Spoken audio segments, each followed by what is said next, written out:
Welcome, everybody, to another episode of Collectors Coalition, the show that believes there are two types of people, ones that think Hitchcock is a genius, and the ones that are wrong. I am one of your hosts, Christian Bean, and with me is the beautiful, the wonderful, the man whose room is a Superman museum, Mario Bennese. Howdy, Pilgrim. Magnificent Seven. See Well, what you did there. I'm really looking forward to that. Those look really good. I know a lot of remakes usually aren't very good these days, It's a but remake? yeah, it's a remake. Of what movie? The Magnificent Seven. Who was in it? It's been a while. I haven't seen it in a while, but it's a Anybody that I would remake. care about? Probably, yeah. Okay. I don't remember. It happens. John Wayne isn't in it. No, is what either. No, Is Van Cleef in it? I don't. It's been a long time. I haven't seen it in years. All right. Well, it's not a big deal. All right. Well. So, how was your week this week? Interesting. Same. Should we? I know some of the stuff for years. This is a little fun. Should we start with me? Yeah, go ahead and do that. All right. So this week I got a new phone. For those who don't know, my phone broke, and it was because when I was going to the stairs at my apartment, going to go down the stairs to go to my car to go to class. I got to the top of the stairs, and I was walking on the top of the stairs towards. I was going to stop, press the song, put my phone in my pocket, and go downstairs. When I was walking to the edge of the stairs, it went to stop. There's something slippery on the top of the stairs, which then my foot slipped forward, and I fell forward. In my head, for the split seconds, I realized my phone's coming out of my hand. So it's either catch my phone or catch myself. Decisions. Yeah, tough decision. Poor phone.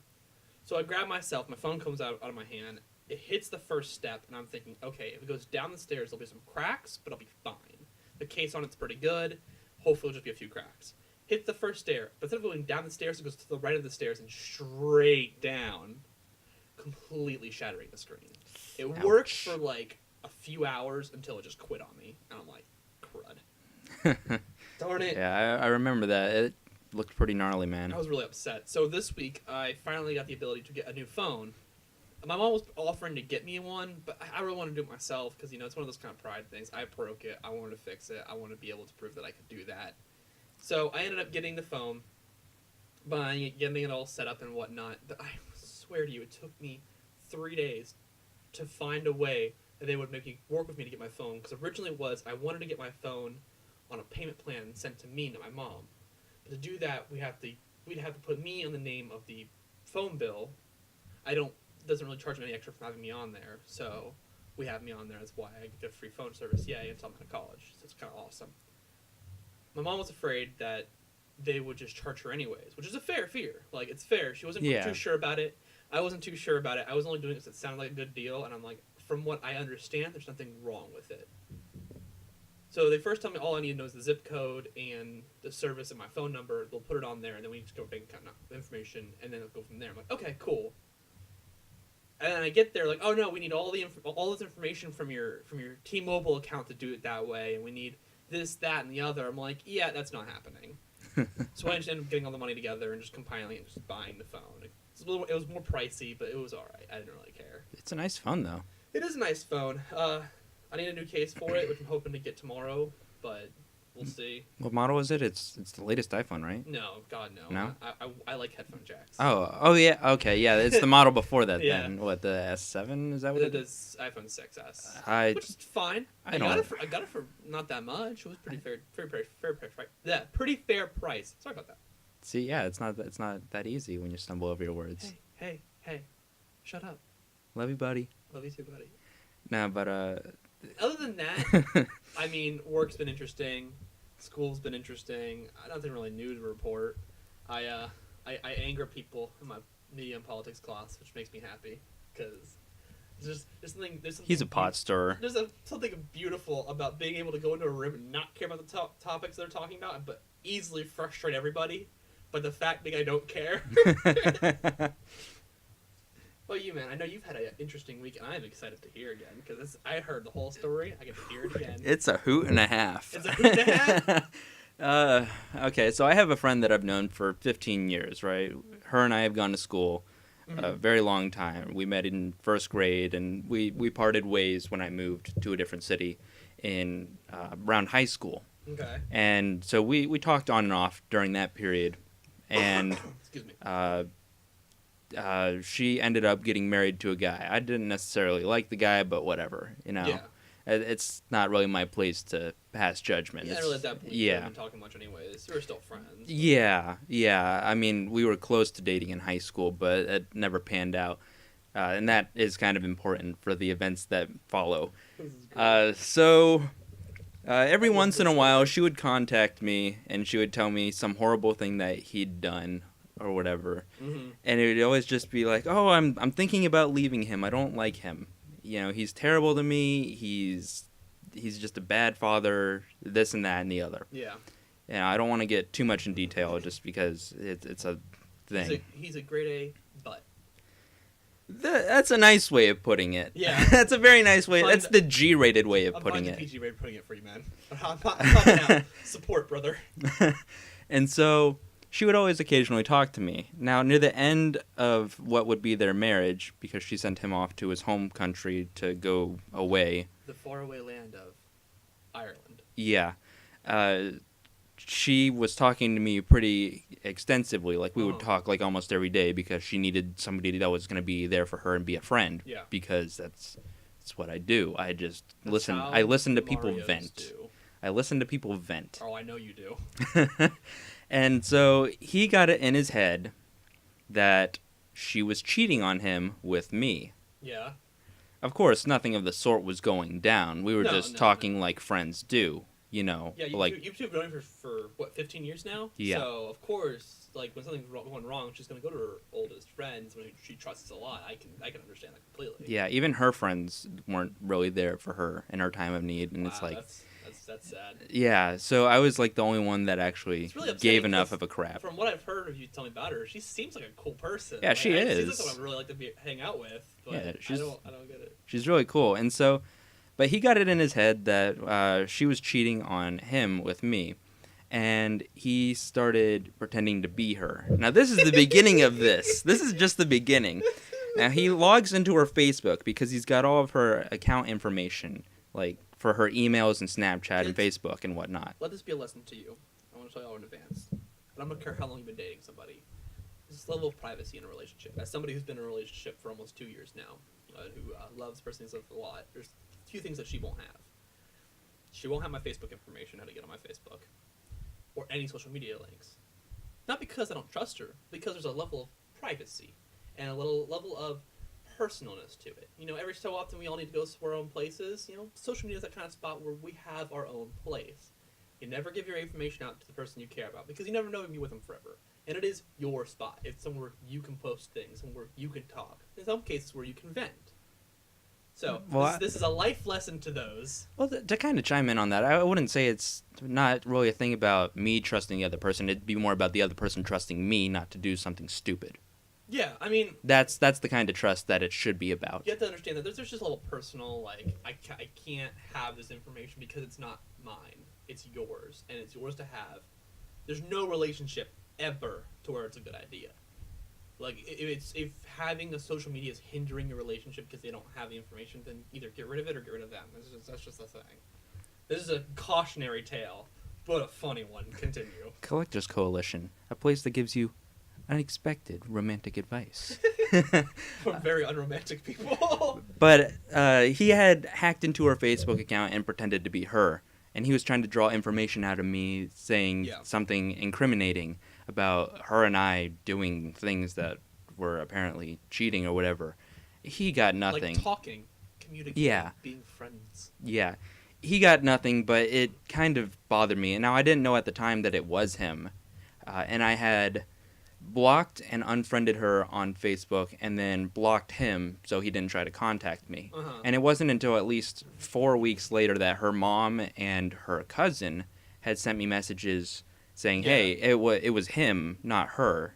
Yeah, because she misses you. I remember the stuff that was being sent. It was like, wow, this is pretty messed up. Yeah, so I unblocked her and things resumed as normal. And he left. She sent him away. And all of a sudden, you know, things are back to normal. It's like, all right, cool. I have my friend back. This is great. I'm on top of the world. And then he tries to hack hack attack snap. He tries to hack her Snapchat, and I'm pretty keen on him by this point. I know what's going on. I'm no dummy. You got the game. I am not a dummy. He is. He never went to college. Let's just put it at that. I have 3/4 of a college degree. I'm slightly smarter. A film degree. Yeah. Right. Film degree. A film degree. That makes you so much smarter. Continue, please. And so he's trying to, again, pretend to be her. I'm not falling for it. And I'm like, I know it's you.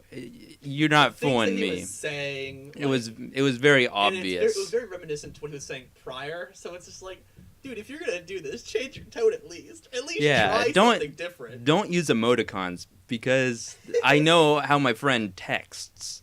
It's not even that. It's just you can tell when someone you're friends with so long, you can tell when it's not right. You can tell it's like, okay, this is not them. This is not how they would talk to me. Yeah, and so I called him out on it. He blocks me on Facebook again from her account. That helps. And then he deletes me off of Snapchat right after reading my message because he knows the jig is up. And lost this war. Now he's got a second Facebook account, so he tries messaging me through that.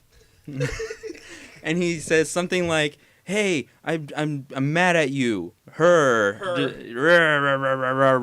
this jazz." And he's like, "What's your number? I need your number." I'm like, I don't respond to him, one, because that's stupid, and two, because he's an idiot. I'm not gonna fall into the trap. So let's appreciate for the second that he sends up a Raj message to how angry he is with you and how much he hates you, and then asks for your phone number. Yeah, so he asks for my phone number. What an idiot. Now, this is all going through my filtered messages. I don't see these things pop up. I have to actively look for them to actually read them. And he's like, I'm just going to blow up your phone until you answer me or block me. I don't get notifications either way, so you can type till you're blue in the face there, buddy, or till you got arthritis, but I'm not going to answer them, let alone know that they exist. Yeah, I hear you.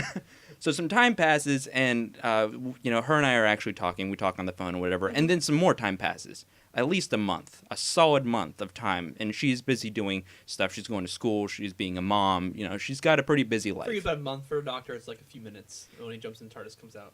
Yeah, ha. Let's continue. And so I get a text from her the other day. Now something seems a little off. It's from a different number, and she claims that she doesn't remember much because of some autoimmune disease or something like that. That it's clouding her memory. And I'm kind of suspicious at this point, but I had a really long day. I was up at like 8 o'clock. I am not a morning person. I have already made fun of him profusely for falling for this because it was obvious at first. Well, as the messages progressed, it became more and more obvious. But it's like, all right, well, let's see where this goes. And so, she goes on and on about how, like, I can't remember anything. What did we do? Weren't we dating for like a month or whatever over the phone? And stuff, and then this and that, whatever, all that stuff that would incriminate her. Yeah, very incriminating information in a divorce would be useful to use against somebody. Yeah. So, and then at one point I bring up, oh yeah, your ex-husband is a jerk. I'm just reminding you that your husband's a jerk. He's not a good guy at all, right? I can just see on his side of the things you were saying, like how bad he was. He's like, I'm not that bad. Hey, I'm not that bad of a guy. Yeah, and so at one point I bring up the fact that he blocked me from her account on Facebook. And he's like, well, how do you know that? This and that. And I'm like, because you told me that he has all your login info. You told me he didn't. And so at that point, the tone of the conversation shifts. I don't think we should ever talk anymore. My relationship with him is more meaningful than anything. And I'm like, okay, well, Let's fine. Appreciate she's the one who wants to divorce him. It's not the other way around. This sudden change in tone is completely out of nowhere. Yeah, she's come to me 3 times about wanting to leave him in the past, like the actual her. And so she goes on like, oh yeah, well, it doesn't matter. And I'm like, okay, so you're going to throw away a 15-year friendship. Well, my relationship with him is more important than you. 40 minutes later, hey you. I sent the screenshot of the message. It's like, all right, well, if this is what you really want, fine, I'm leaving, but don't expect me to come crawling back. And I come back, or no, she comes and she says like, I can't live without you. I regretted it immediately. This and that. I'm like, what? What? Why should I trust you? This whole thing happened. And so later on down the line, the real girl calls me through Messenger, and she says, hey, did you say all these mean things to me? I'm like, no. Did you say all these mean things to me? No. He's playing us. He's playing us. The dirty rat. This dirty rat. It's the best. He hacked her phone, right? Deleted my number out of her contacts list. Oh, let's be more specific. She has an iPhone.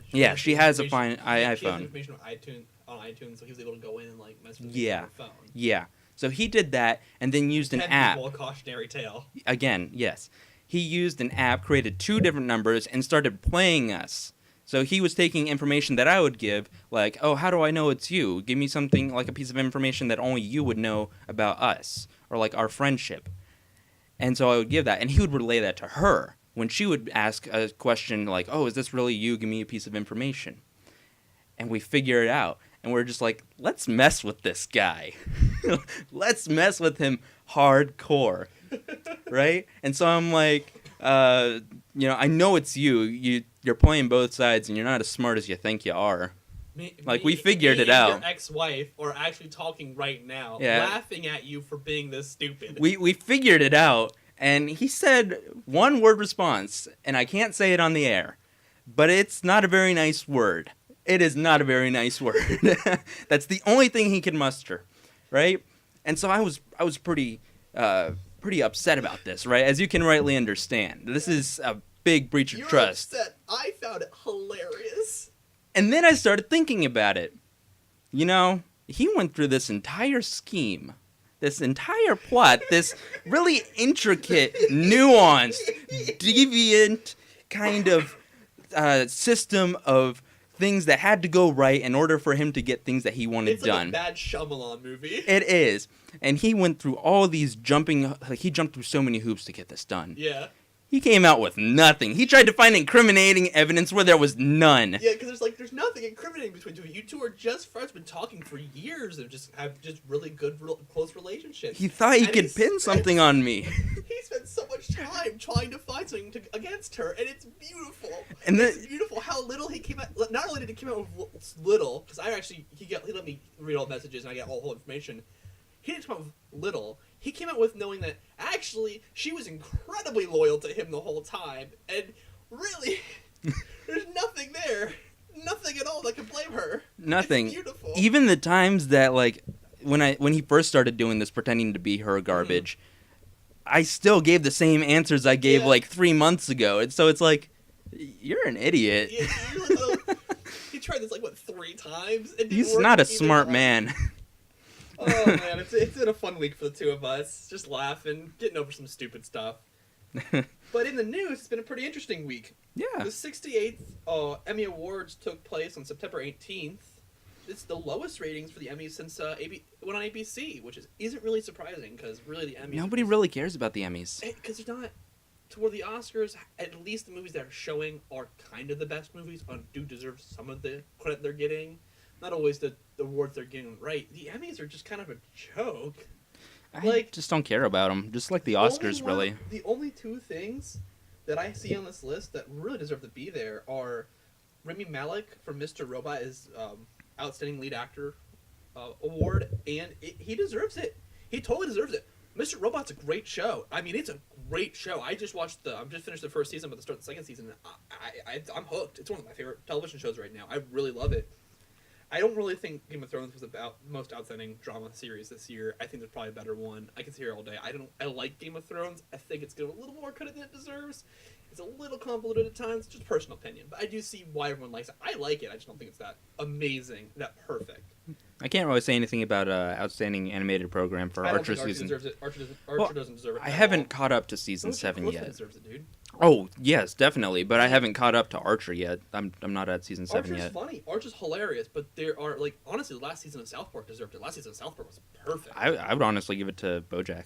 Yeah. Season 3 was phenomenal. It wasn't for the fact being that Rick and Morty hasn't had... No, Rick and Morty Season 2 was in this time frame. That's right. That's 10 times better. Like, none of these... That's right. That one hit me really hard in the emotional area. Yeah, it was one of the greatest... It's probably Where did the bad show touch you, Mario? The bad show touched you. The ratings are a tall tale sign that people don't care about the Emmys. The Emmys need to find a better system of picking their best, finding a better system. It's just like the Oscars. Except for the Oscars, they usually have the best, and they have to pick which of their best is, which of the top are actually the one that deserves it. Like, what was it last year? Spotlight won. And Spotlight's good. Yeah, it's good. It's film. good, but it's Oscar bait. It's such Oscar It's bait. so Oscar Straight baity. Outta Compton deserved that award. Oh, easily. Wholeheartedly. That movie was Easily. Perfect. That or Mad Max Fury Road. If you make a movie where I actually care about Eazy-E, then yeah. Honestly, the Emmys no one cares about. It's kind of upsetting, but that's what happens. That's what happens when you run an award show for so long. It's just progressively worse and worse and worse and worse. People do take it seriously to a degree because it is kind of like it's a badge of honor. It's like, hey, you did a good job, but it's all politics. But you would think that in this golden age of television, it would actually mean more because Yeah, a lot of the TV shows that are coming out are phenomenal, groundbreaking pieces of artwork.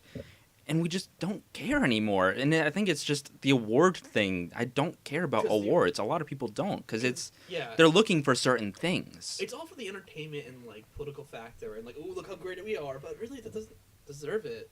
Honestly, like this is the golden age of television, and these are not like one award on here. I'm like, yeah, totally deserves, and that's Mr. Robot. Everything else either doesn't deserve it or there's just a better one out there. To be fair, I've not seen Veep or Orphan Black or Transparent. So is Orphan Black. I'm a little 50-50 on the lead actress because I do think Tatiana Maslany? Yeah, I never pronounced her last name right. I think she's a very talented actress. I don't think she deserved it. Personally, I think there's a better actress, better TV actresses out there. I've never personally seen it, so I can't comment on it really. On the topic of television, Star Wars Rebels Season 3 is coming out September 24th, which is like 2 days from now or something like that. Yeah. Season 3 of the Star Wars Rebels, one of the great... If you are on YouTube, you can see my Star Wars display here that I requested because I love Star Wars Rebels. He does love Star Wars. I love Star Wars Rebels. I was a huge Clone Wars fan. I was the same team. I think this is great. I think it's a great show. It's bringing back... This season in particular is bringing back my favorite Star Wars villains in the extended universe of all time, Grand Admiral Thrawn, who is horrifying, and I'm so excited. He's one of those villains that you just love to hate. You just love to hate him because he's so evil. He's so blatantly evil. I was bringing in Wedge Antilles, which is a great character, really great Imperial pilot turned great Rebel pilot. Fantastic, awesome. I'm really excited to see those two characters. This showed me really good. I know I've watched it more than you have. I've been pushing you to watch it. I know, I really should. I just need more time. Yeah. Honestly, I'll say you should watch Clone Wars first and then Rebels. You don't have to. But I feel there's a lot of emotional impact. Oh, yeah. From doing that. There's a lot of characters come back from Clone Wars into Rebels, which have more like Ahsoka? Doesn't Ahsoka come back? Ahsoka comes back. Rex comes back. Another clone comes back. I can't remember his name. I'm based on their names right now. But a lot of those characters come back. Is it Fox? Darth Maul comes back. Yeah. And that was awesome. Darth Maul pretending to be an old, weak man, just sitting there with his king. I am an old man. Do not hurt me, young Jedi. Time comes, pulls out double-bladed lightsaber, just slaughters everyone. Just goes ham. I love him. He's the best. Still has his awesome robot legs. All right, well, on to the next bit of TV news. Star Trek Discovery has been pushed back. It was going to be released on January, but now it's going to be released in May 2017. I don't know. I find Discovery a little weird, because on one hand I like the concept of going before these new relaunch movies, but I mean, I kind of... I'm excited for new Trek. I love Trek. I do too. I really like this new universe we're in. I kind of want like a new ship with a new crew going to a different area of Discovery. Yeah. That'd be really cool. I get why they're not doing it, because you want to leave as much as you can in that area to do what you can, which is fine. Yeah, for the movies. I hope the pushback is more because to make the show better than already good. I really hope so, too. I really do hope so. I'm really excited for it. I don't know why they're doing it. I thought it was an interesting bit of news to bring up because it is a pretty big show being pushed back. It's Star Trek. probably just for quality control. I've been reading a lot of like, oh, it's this, oh, it's that, oh, it's just bad, blah, blah, blah. I'm like, no, it's probably quality control. They're just probably making sure the quality. I really hope it is. And usually, well, aside from a couple series, you don't get a lot of bad with Trek, unless it's like the odd number films. Yeah, definitely. Well, moving on from the television news, next is some comic news. First up, Marvel announces new Jennifer Walters She-Hulk series, just simply titled Hulk. It's supposed to come out in December with the writer Mariko Tamaki and art by Nico Leone. Thank you, because those names are messing with me. Cool, new She-Hulk line. Just getting the mainline Hulk. See, this is how it's done. Like, She-Hulk's an original, interesting character that has ties to Hulk, but is really unique on her own. She's getting her own Hulk line. The Hulk line, the line that's been just titled Hulk, is hers, which is awesome. I was picking up Totally Awesome Hulk. I know a lot of people didn't like it, but I love Totally Awesome Hulk. But I'm actually happier to have She-Hulk have her own line. I'm really excited for it. I think it's going to be really interesting. I'm probably going to pick it up. I can't remember the last time we had a She-Hulk line. Oh, I know there was one during Civil War. We had a She-Hulk line. Okay. I know there was also one from like the 90s that they had going on. I love She-Hulk. I think she's a fantastic character. She's super interesting. I'm really, really, really excited to see where it goes. I'm not really excited for the new Iron Man line. Just going to throw that out there. Yeah. Let's save that for a different discussion. Continuing, Marvel announces a Yoda arc in the new Star Wars series. It'll be starting at issue number 26. Well, this is an interesting bit of news because, from what we understand, the story is intended to show a connection between Yoda, Obi-Wan, and Luke Skywalker. That could be really interesting. Yeah, it also could be really bad. I'm really excited because this writer is great. The writer's teaming up with the artist from Darth Vader, Salvador LaRocca, thank you. And that artist is perfect. That Darth Vader looks legendary. It looks just like the movie. Legendary. Waiting for the last issue to come out. Oh man, that Star Wars line is something to behold. We'll get to it more when Darth Vader number 25 comes out and the next Star Wars issue comes out. But I'm telling you guys, oh man, it is perfect in almost every sense of the imagination. I love that series. Both of them have been great. The Star Wars System universe for comics have been perfect through and through. Yeah, from the few issues I've read, I've really enjoyed it. They take it in a really interesting direction. Most of the time, giving Yoda too much backstory would be kind of an issue for me because I feel like his mystery is great. But this writer is so talented and so good at what he does. I'm fine with it. I'm like, you know what? I trust you. You put more information Obi-Wan with his stay while watching Luke, and that was fantastic. This whole Yoda thing, I'm gonna let you do your thing. I trust you. I think you can do it. I do and I don't want them to give Yoda a species name, because unless I've missed something in like the extended universe for Clone Wars or Rebels, there are only two species or two entities that are even remotely like Yoda. There's Yoda himself and Yaddle. There's a bunch of information about Yoda from the old extended universe. A lot of it was very contradictory. My favorite, of course, was that he was born out of pure Force. The Force I like him. He's no mother, no father. He was born from the Force, which is cool. I'm interested where they go from that because he's such an old character. He's a mysterious character, but not in the sinister way. The kind of like, you're really interesting, there, little buddy. It's one of those. He's wise because he's old. That's it. He's wise and he's old. When 900 years old, you each look as good you will not. And snarky as snarky can be. I love him for it. Mine! And possessive. So, breaking from the new comic titles, but still staying in the terms of comics, comic book sales records. The comic book record sale have reached record sales in August. Comic books have reached record sales in August 2016. An estimated sale of the top 300 comics was a little over 9 million. That's impressive. Almost 800 million in July. Is 800 million boost from July. 800,000. Yeah, up by 773,890 units.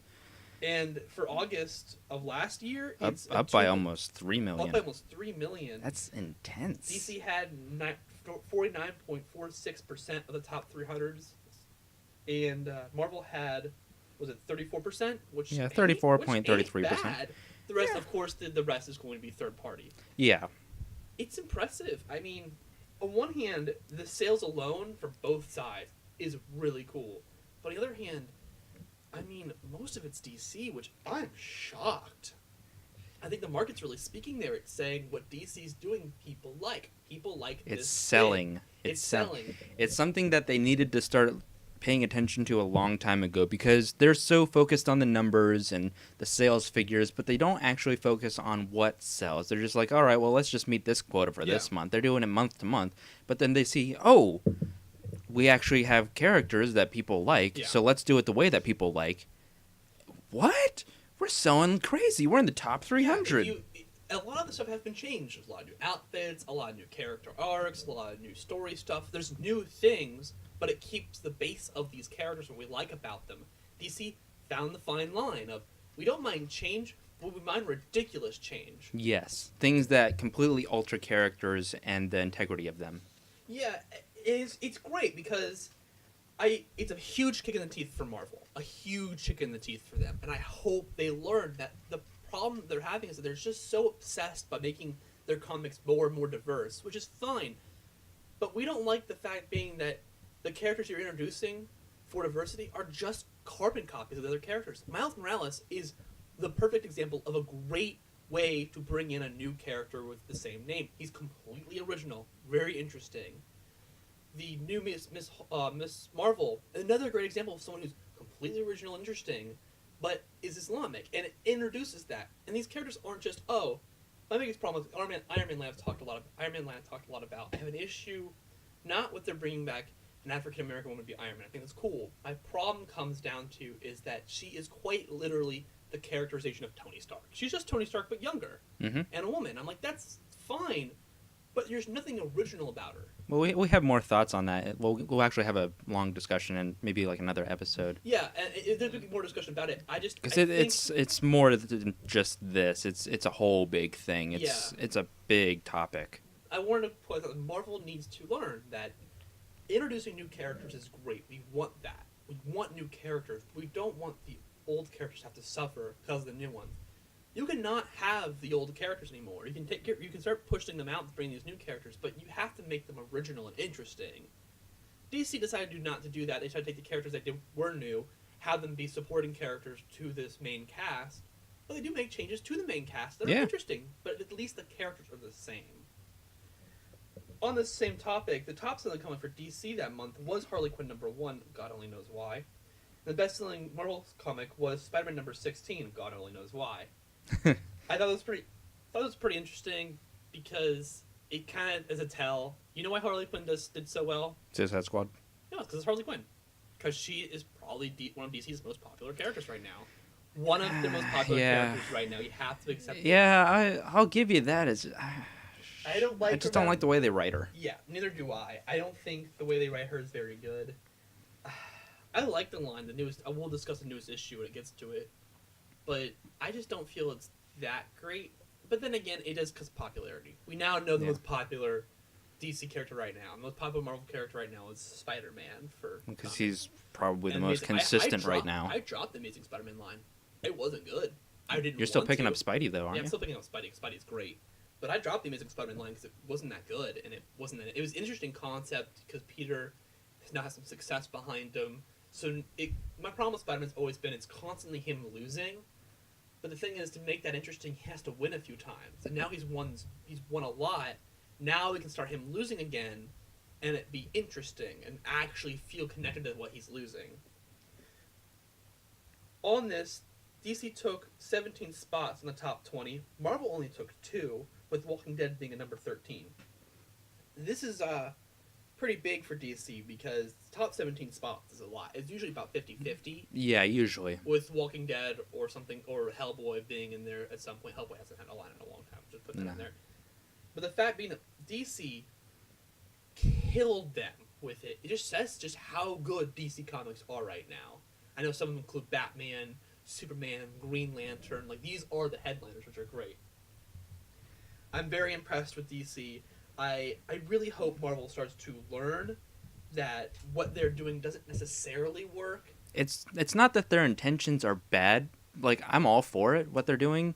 Just do it in a different way that doesn't estrange all of your readers. Because a lot of people are very vocal about a lot of people that if you ignore this, because there are a lot of sexist race people like pounding yeah, no, and there you are. know what? I can't stand them because they are diverting from the real problem. All people are saying that the problem isn't that we're doing this. The problem is that these characters are just carbon copies. There's nothing interesting about them. The new Thor is just Thor, but a female. Yeah, it's Jane, which would have been really cool, but they changed Jane's character just so they could have another Thor. I have plenty of thoughts on that. Yeah. Like we said, we have a lot of thoughts on that ourselves. I got called a racist for not liking the change to Iron Man. That was a thing. I mean, in so many words. I was called a sexist because the new Ghostbusters wasn't very entertaining, but that's just because people can't admit that I love the cast. You know I love the cast. Remember, you can have criticism as long as it doesn't hurt anybody's feelings. Oh yeah, definitely. That's how it works nowadays. So, it's time for our collection updates. First up is what's on our pull list. All right, so, Christian, you picked up Ant-Man number 12, right? Yeah, I picked up Ant-Man number 12. Ant-Man's been pretty good thus far. It's written by Nick Spencer and art by Brent Schoonover, and Ramon Rosanas. I like Ant-Man. This new title is really cool. It's called The Trial of Ant-Man. He's back on trial. It's really interesting. I think this new Ant-Man line is really putting more depth to the Scott Lang character. I enjoy it. It's one of the few Marvel lines I'm picking up that I really, really love. The ending is cool because we get an introduction to a character we've had before, and I'm really excited to see where it goes. I think the next issue will probably be highlighting it because I'm really excited. The art's awesome. The story's awesome. The characters are awesome. I really enjoy it. I think it's a lot of fun. It has its flaws, but I love Ant-Man, man. I've loved Ant-Man for years, and I'm happy to see, okay, this line's pretty good. This is cool. Yeah, all right, man. Aquaman number 7 came out. It's written by Dan Abnett and art by Scott Eaton. I was kind of surprised that Brad Walker wasn't doing on the art on this one. A little, it was kind of telling. You could see it wasn't bad art though. The cover was a little wonky. Mira's arm looked a little thick. It just kind of came out of nowhere. I'm just like, okay. What was going on with this comic? It was fine. It was a nice slow issue, and I liked that. A lot of the DC ones are just taking you from one story arc to the next, which is fine because we had a lot of stuff go down last week and the week before. Yeah. And so this is a nice transition issue. You can tell that the whole issue with Aquaman right now is bigger than we expected.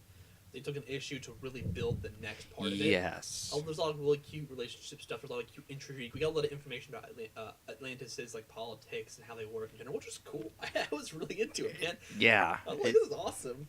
I didn't think Atlantean politics would be as interesting as they are. Same here, man. Same here. But yeah, no, I'm really exciting. I'm exciting, yes. I'm excited to see where this line goes. I like all the stuff that they're doing, and I like Aquaman. Yeah, it's good. I'm exciting. I'm exciting too. Next up is Batman number 7, written by Tom King and Steve Orlando. They kind of collaborated on the plot, and Steve Orlando wrote the plot. Yeah, it's the first part of Night of the Monster Men, and it's the art is by Riley Rosmo. I like the comic. I like the comic as a whole. It's fine. It's just from beginning to end. I think it's good. I think it's interesting. There's a glaring issue. Like we said, people, when it comes to spoilers in the comic, it's the week after. You had your time to get it. There's almost no discussion on Tim Drake dying. Now, he's not technically dead, but they all think he's dead. I mean, there's acknowledgement of it, but it's very kind of crude and kind of cold in a lot of ways. A little bit, yeah. And I kind of get it because they have to take care of this problem. There's a hurricane coming in through Gotham, and their main priority right now is making sure that people are evacuated. And I kind of get that. Batman would do that. He's like, all right, well, let me set aside my personal feelings and take care of the people first. His personal feelings are still there because he's not letting. Yeah. I'm not saying that he wouldn't throw them aside. His partners take. What's it called? Precedence. Chances. Oh. They all are very safe. He's the one who's risking his life, which is fine. I feel this issue. Monster Men didn't need to start this week. We needed an issue. It should have started in Nightwing. On the downfall of Tim Drake passing away, and I think just a little breather issue. An emotional one. We really needed that. Yeah. It's not a bad issue. It's not. Batman's still a good line. Monster Men's cool. I love the art though. Oh, yeah, the art's great. It's weird. It's cool. I'm kind of excited to see where it goes from here, but. It didn't need to start. It could have just started in Nightwing. And it's a little too early for a crossover. It is, but if you look at it, it's issue 7. It makes sense within the context of the story to have it now, and have the 3 titles tie into it. But it's a little early. Wait till issue 12 or something. I agree with you there. Just to let us cool down a little bit. We're still reforming this universe. Green Arrow number 7, written by Ben Percy and art by Stephen Byrne. I didn't pick this one up. Great comic. The Green Arrow line, I'll keep saying, is one of the best things we're getting out from DC right now. It captures what the show did right about Green Arrow, the little things that I've enjoyed with the show, while also keeping the character the same. It's the same character. It's back to that kind of funny, jovial, sarcastic Green Arrow. Oh, I love sarcastic so Ollie. good. I love Ollie when he's a sarcastic. They've introduced a few new characters. All of them are awesome. It's an awesome story, an awesome line. Is Diggle still there? Is he still around? Diggle wasn't in the comics, I believe, originally. Well, no, not originally, but they introduced him in the New 52. Diggle's still there, and he's cool, man. He's a cool I like, guy. of all He's the a cool things, guy. as much as I don't like the Arrow TV show, I always love Diggle. Yeah, and I think he fits in this. How they bring him back in is really cool. The story's really good. This particular issue was awesome, and I'm really happy for it. I'm really excited to see where it goes from here. It was more about Oliver's sister. It's really about Oliver's sister to grow that character more, and she's such a cool character. She is so cool. I love her. I love her so much. I'm so excited to see more of her. Green Lanterns #7, written by Sam Humphries and art by Jackson Herbert. Comics shouldn't make a grown man cry, man. It's really cute. This guy was really cute. It shouldn't make a grown man cry. It shouldn't make a grown man cry. It's paper and staples. This isn't the last issue that we're going to talk about made us cry a little bit, but it definitely made us cry. It made me tear up. It was really cute. It hit the right beats, man. Everything about it. Harley Quinn #4, written by Amanda Connor and art by Joseph Michael Linzer. Much better. Much better from the last Harley Quinn comic. I really enjoy it. I think it's really good. There's a bit in the end that kind of gets me. I'm like, ooh, uh-oh. I don't think they're really going to touch on it much, but she kills people. I'm not saying who, but she kills people, and I'm like, Harley it's not does. one of those, like, shoot, oh no, they died. It's one of those, dude, cut his throat. Oh, wow, that's dark. But it's good. It was funny. It was fun. It was entertaining. It was a short, kind of one-shot story. I like this. This was really fun. Justice League #5. It wrapped up the what was it, the something machine, whatever. Written by Brian Hitch and art by Tony S. Daniel. The art is really good, but that's Tony S. Daniel. He always does a phenomenal job. Mediocre end to a mediocre story. I don't know if I like Brian Hitch or not. His JLA run, his Justice League of America run, started out promising and then went nowhere for 7 issues. They canceled it. They started it back up again to release the rest of his story, and I just didn't care anymore. And it's the same thing with, like, it's fine. The character literally just ends. It just kind of ends. His characterizations are fine. That's not the thing that I have a problem with. He nails these characters. It's the plot and the structure of the plot that is just, what are you doing, man? Like, you're talented. You're talented. I'm not saying that you're not. Just you need to work on your pacing and your story structure. Your story in general, because this is really it cool should have been 7. I'm not normally one for stretching out stories. I think if you can tell it in the most concise manner possible, do it, because you don't want like large overdrawn stories like Superman Doomed. That was like 7 issues too long. We could use some more explanation for this though. But this one needed at least 2 more issues to fully develop the ideas that he was going for. Yeah, I agree wholeheartedly. The one thing I took out of this comic was the last panel. The image was beautiful, gorgeous, beautiful, absolutely gorgeous. I I want it framed. I kind of do too. It was a gorgeous picture, very pretty, and I was very happy with it. But that's Tony S. Daniel for you. Yes, it is. Next up is Lucifer #10. It's written by Holly Black and art by Lee Garbett. How is that? I don't read Lucifer. I love this comic. I think it's so cool. I don't know why I think it's so cool. It's just so cool. It's really interesting. I didn't highlight it because I could sit here all day kind of just talking about how cool looking it is and how cool the story is, but honestly, this line's just cool, man. It's just, you're running around reading about Lucifer, just doing his thing, occasionally saving the universe. He's not king of hell anymore. He's retired from that. He doesn't want to deal with that anymore. I'm like, that's so cool. It's a cool issue, man. It looks cool. It reads cool. I'm like, this is awesome. You shouldn't be reading them Satan books, Sonny. There's... My poor grandma. He's reading this comic about Lucifer. Satan, get behind me! Satan, get behind me! But it's really cool. I have fun with it. I enjoy it. Sorry, I enjoy it issue to issue. It's just a fun line. I really like it. Next up is Nightwing number 5, written by Tim Seeley, and Steve Orlando. Same team, pretty much. Well, Steve Orlando, Tim really. Seeley is the writer of Nightwing. And art by Rogue Antonia. Rogue? R-O-G-E. That's a weird name. Pretty good art. He does have really good art. Now, it took me a little bit to get through this issue, but that's because I was working at the desk for work, and people were talking to me. Yeah, I hear you. But it's fine. I just kind of took my time with it, honestly. Yeah. I really liked it. I thought it was a lot of fun. I've been loving the Nightwing book, though. Yeah. Like I said, the Nightwing story was really cool. The ending was to be desired, personally. Yeah. Issue 2 of... It's the second issue of Night of the Monster Men. And I like this one better, actually. I think... It flows better. I think Seeley is the difference here, because I like King, but you can kind of feel like King's working with somebody, and where King tells a really original story and interesting story, you can kind of feel like there's two ideas here, and King wants to do his thing, but Orlando kind of wants to do his thing. Yeah. It doesn't conflict. It flows. It's just you can kind of tell the difference. You can tell that they're writing something Seeley, together. I think Seeley's just kind of letting Orlando take the reins and just working on characters, which is good because Seeley's good with these characters. Yes, definitely. His Nightwing is perfect for me. I'm just Nightwinging it. Yeah, he's a Nightwing. I like it. I think it's a cool line, man. I think it's a lot of fun. I think it's very interesting. I think it's very fun. I think this is the better issue of the Monster Men. I like this one better. I think just because the first issue is more the introduction, the second issue is more payoff. Yeah, hopefully it's all uphill from here. Yeah. Just nothing but phenomenal storytelling. We got the image of Doctor Strange, like just work it out. Yes, yes. I'm like, oh, okay, okay, Dr. Hugo Strange, buddy, you're getting buffed there. Yeah, I thought that was awesome, man. So next up, we're going to do the highlights. So we got Archie number 12, and it's written by Mark Waid and art by Ryan Gampel and Thomas Patilli. Now, this is a book that I read, and I am a sucker for slice of life stuff. Dropping all my comics, no. I'm a sucker. I'm a sucker for that kind of stuff, you know, because sometimes you just need a break from the superhero shtick.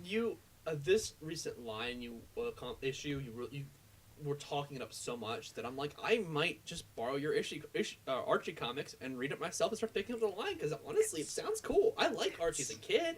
I grew out of it, but this one sounds really good. I'm like, I might get back into Archie again. I wouldn't mind. It's really good, and it's leagues and leagues better than the Jughead title, and from the first issue, I can probably tell Jughead the Betty and title Veronica. awful.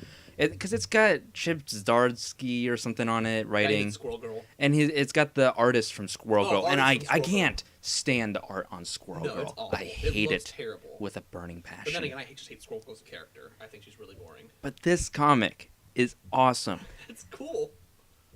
I'm not going to spoil much, but the one thing I am going to spoil, and it's not even that much of a spoiler, they managed to get a car chase in Archie and made it work. What? They made it work. It's a race against the clock. And I'm like, how do you pack suspense in an Archie comic? This is a kid that's having trouble with high school life. His buddy is just eating burgers all the time. And he's trying to choose between which girl he likes more. Where is the room for the suspense and car chases, man? But Mark Waid does it. Mark Waid manages to fit it in there. And it's natural. And everything in this line has been outstanding and relatable, and it's like, yeah, I kind of went through something like that in high school. That does sound really cool. But Mark Waid is just such a talented guy, man, and if you're not picking this line up, you really should. Yeah. The first volume is out now. It contains at least the first 7 issues. I highly recommend it. I cannot recommend it highly enough, even. I've just been having a blast. It's one of my favorite non-Superman comics that I read. Like I said, he's convinced me to get it because it does sound pretty great. And the art is phenomenal. It's Archie for the 21st century, yeah. But not like we're looking at the numbers Archie. It's like, let's be true to the character, but still update him where he's not, golly gee, Mr. Let's tell a story that high school kids will relate to and college kids will relate to as being high schoolers. Yes. Yeah, it's like, it's not, golly gee, Pop. Yeah. You know, Betty dumped me the other day. It's actual real-world problems. It's really good. Mm-hmm. Next up is Cyborg number 1. You picked this one up. Oh my god, this issue is awesome! Oh, it's so good! And it's written by John Semper Jr. and art by Will Conrad. Oh, thank you, buddy. Yep. Oh man, this issue made me cry. And it made me cry in all the good ways. So, this issue really focuses on the idea that Cyborg, at the Rebirth and Rebirth issue, he had the question of, do I have a soul? Am I a man kept alive by a machine, or a machine mimicking the man I used to be? We've had this question before with Cyborg, but it really nailed in the coffin when he realizes that his father has the same question. Now, his father doesn't know, no one knows that he heard that. It's this recording that he got in his vault. But he comes to realize that there's a good possibility that he doesn't have a soul, that he's not actually Victor Stone. He's in fact he's just a cyborg meant to emulate Victor Stone, which really messes him up and really confuses him. It's emotionally traumatic for him. It's really, really fascinating. And it's not necessarily a spoiler because there's nothing really spoiling except for the ending of this book where a character comes in I haven't seen in a long time. It's a redesign that looks awesome. I'm really excited to see where it goes from here. But he figures out that he's real through soul, through jazz music. And there's just this conversation with this blind guy, and they get this conversation is beautiful. And he realizes that he has a soul because he feels something when he hears jazz music, but not just played, but played live where things are different. And that's what it is. He's like, I can listen to all this music whenever I want. I have it all recorded in my head whenever I want to listen to it. But it's stressed that, live music is different from the album. And if the differences in live music that make it so great, make it so interesting, especially for jazz and soul music. Oh, yeah. The differences in live music really make that music. You cannot appreciate a jazz band or a soul artist unless you see them live. Because you can't replicate that on the record. Oh, yeah. And it's just, he realized that he feels something from it. He got a feeling from it. And he was able to, through that, getting the feeling from the randomness, he was able to realize, I do have a soul, because this is the most human thing right here. This is the most human thing that could be. And since I feel something from that, since this gives me a feeling that I haven't felt before, I have to be human. And it's awesome. It's so emotionally satisfying. And it makes you cry a little bit. You feel so good at the end. And then cool stuff happens at the end. You're like, oh, the next issue's going to be awesome. This is a good story. Man, I'm so happy Cyborg's got a good line. I liked the last one. I thought it got a little slow, but this line is awesome. I'm so pumped for it. Like, finally, Cyborg has a line that I can honestly see keep running. Next up is Raven #1. It's part of a 6-issue miniseries, and it's written by Marv Wolfman and artist by Allison Borges. This is awesome. Let me get that issue up. Sorry about that. It's really good. Now, I had been meaning to... oh, sorry, buddy.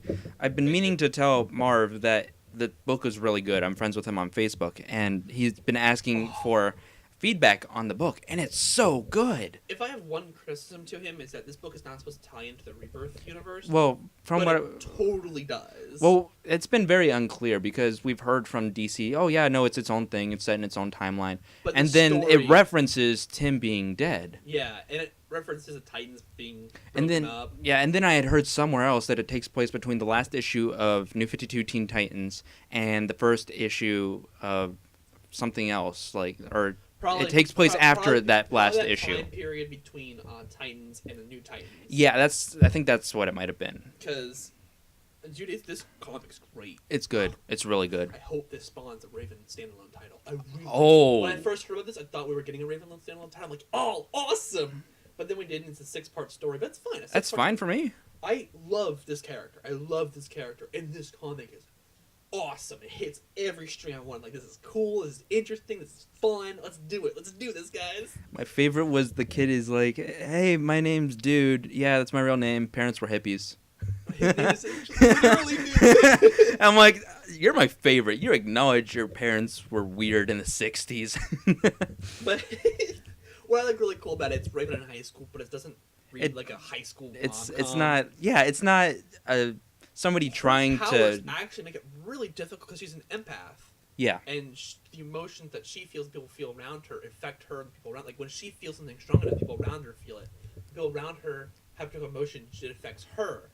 And it's really interesting to see in people in high school where everyone's very emotionally invested. I think she pukes because it was so much for her. Mm-hmm. Or no, she pukes because someone was tapping into her. But she mentions it. It's a lot for her. Yeah. And she has to really hold in how she's feeling because all these people are picking it up because they're so young. And I'm like, that's cool, man. And it's not written like somebody that thinks they're in touch with the cool kids scene, like the way that Neil Adams did in that Superman miniseries, where he's like, oh yeah, you're using your Insta Snap or your chatgram or whatever from like old people talking. An Uber reference there. They can't say Uber because of product Yeah, placement, but it's fine. It actually makes sense. It makes sense why it's there. It's not even something that's like, oh yeah, look, we're hip and cool. It's like, no, this person needs an Uber. That makes tons of sense to me. More or less reads like it could be read at any year, really. I adore, which is great. I adore this comic. I'm just happy to see Raven getting it online. If you love Raven's character, I'm definitely telling you to pick it up. It's gonna great. Yeah.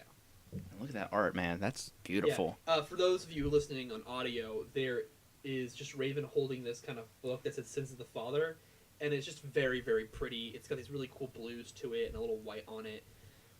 I would say look it up. It's be hard to describe through voice. It's really pretty. The color really matches well, and it's just pretty looking. It's a pretty looking comic. Next up is Superman number 7, written by Peter J. Tomasi and art by George Jimenez.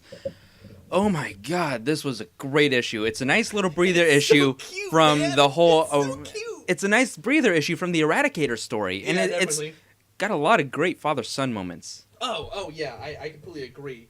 Oh man, it's so cute. It's just so cute. I love the first page, man. That first page where he's just in space flying.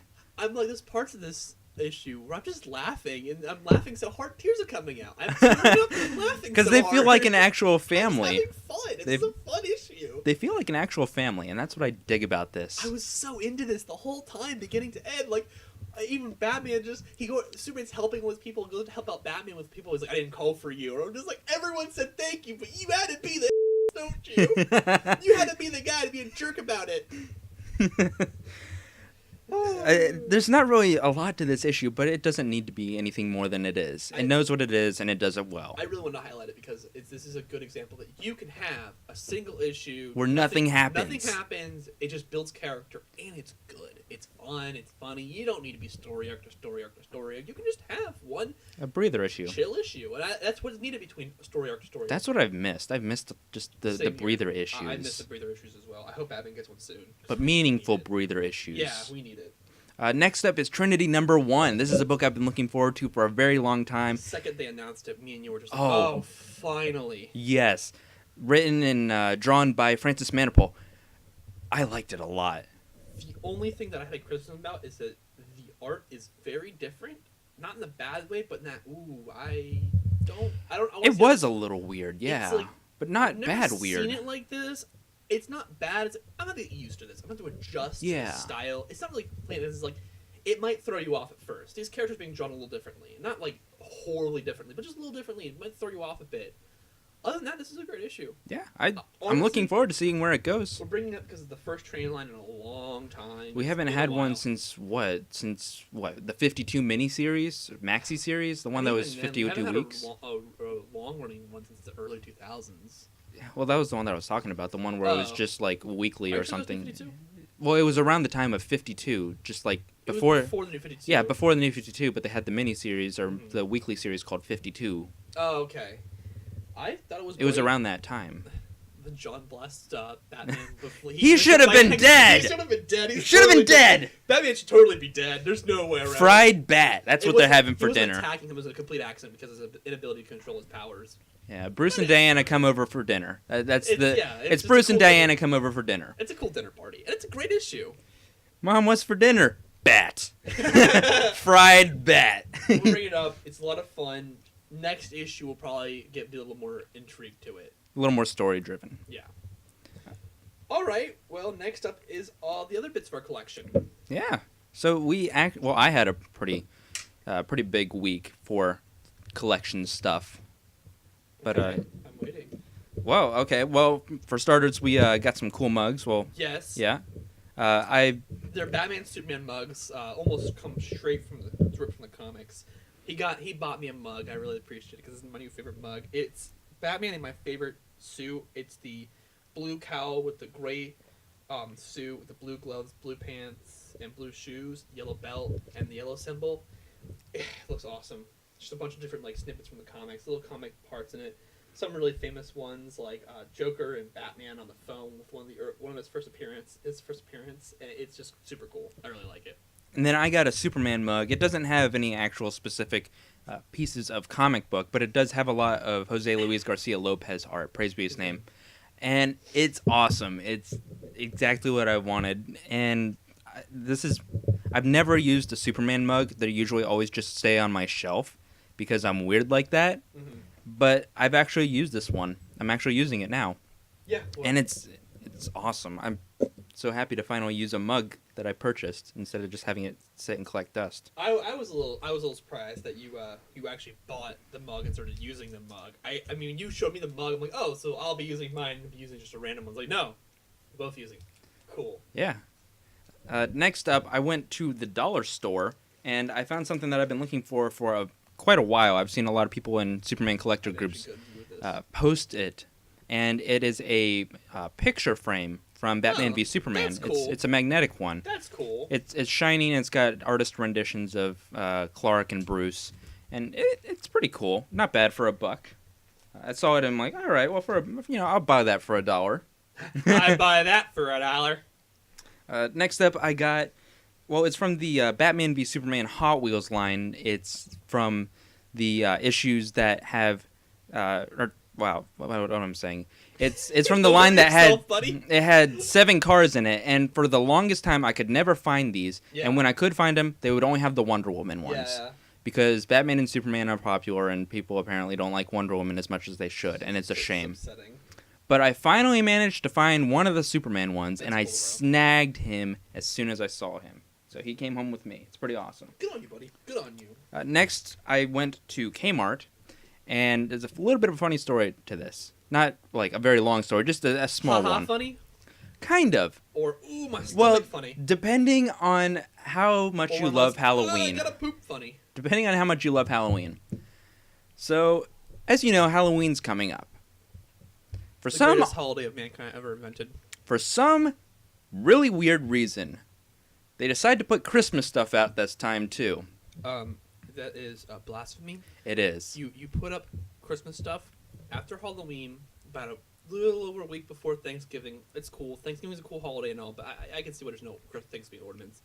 You start releasing those ornaments a week or two before Thanksgiving. I'd even say a week after Halloween is fine. Then you release Christmas decorations. Another thing, you don't decorate for Christmas until the day after Halloween. The day after Halloween is the day you can start. It's free game. The day after Thanksgiving is the day you start decorating for Christmas. It's free game, do your thing. Because before that, you're that jerk who decorated for Christmas even though Thanksgiving has come by, and you have to be decorated by December 12th. Do it by radio rules, okay? They start playing Christmas music on some channels nonstop the day after Thanksgiving, and then they play it all the way to New Year's. That's how it's supposed to be done. And you know what? That's as long as you have your ornaments up till New Year's. But you better have those ornaments up by the 12th. Your main ornaments better be up by the 12th. And the only thing left should better be your experimental stuff. Because then you're that weird guy who's decorating the day before Christmas. And no one likes that guy. You're just strange. You got snowmen in your lawn and kids are coming up to trick or treat. You look like a weirdo. But they had at least 3 or 4 aisles in Kmart dedicated to Halloween stuff, right? God. Awesome. I'm all about it. I love Halloween. You know me, my favorite holiday. I love Halloween. It's so much fun. I get so excited. And then they have a break aisle. Just stuff where they haven't stocked anything. Okay.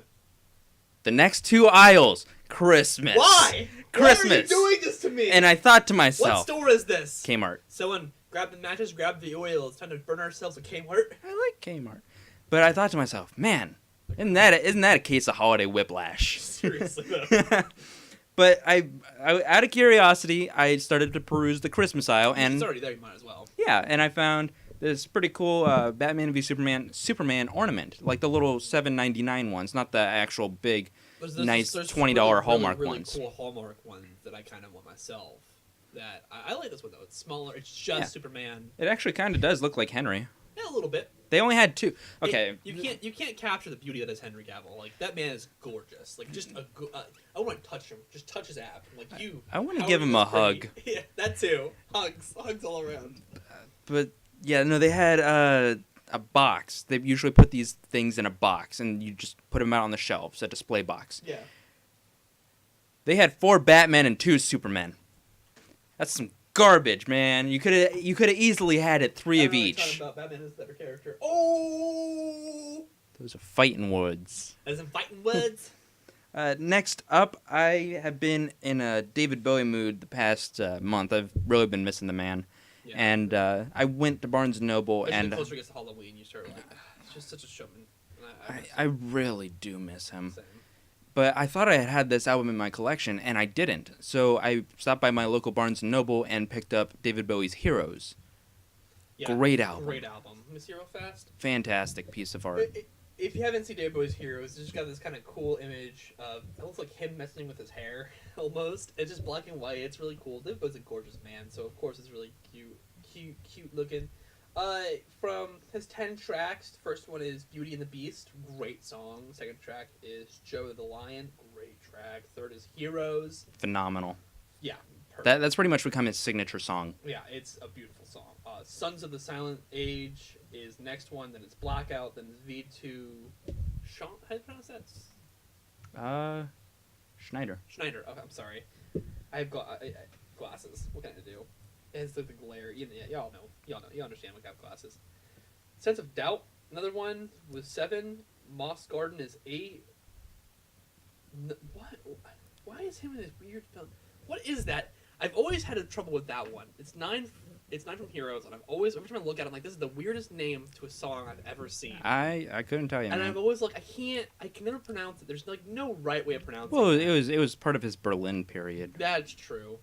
And then 10 is The Secret of Arabia, and I actually love Secret of Arabia a lot. I think it's one of my favorite songs in this album, personally. It's a phenomenal album. It's really cool.